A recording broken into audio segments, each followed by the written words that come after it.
परमात्मा हमें याद दिलाते हैं कि पुण्यात्माओं, तुम काल के जाल में फंसे हुए हो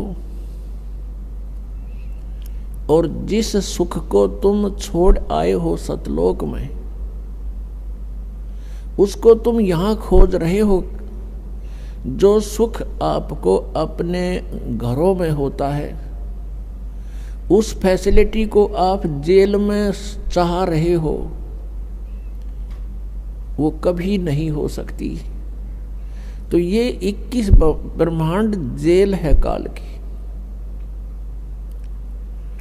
21 ब्रह्मांड ये काल की कैद है, इसमें हम बंद हैं, कर्मों का दंड हम भोग रहे हैं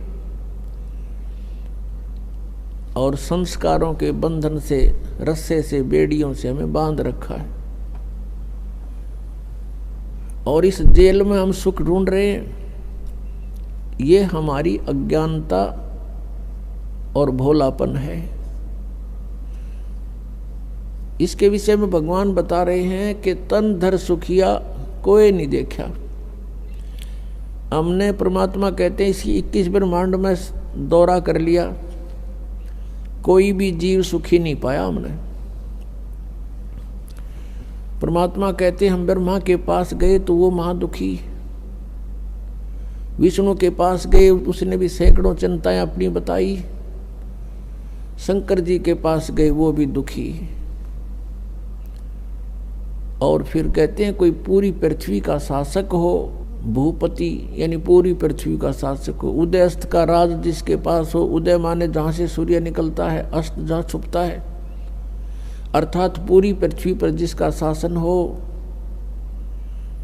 वो राजा भी सुखी नहीं देखा हमने। फिर बताते हैं, देखो एक परिवार का मुखिया वो प्रबंधक होता है अपने परिवार का, और 5-4 सदस्यों के अरेंजमेंट में वो महादुखी हो लेता है, टेंशन हो जाती है, रात को नींद भी नहीं आती उसको।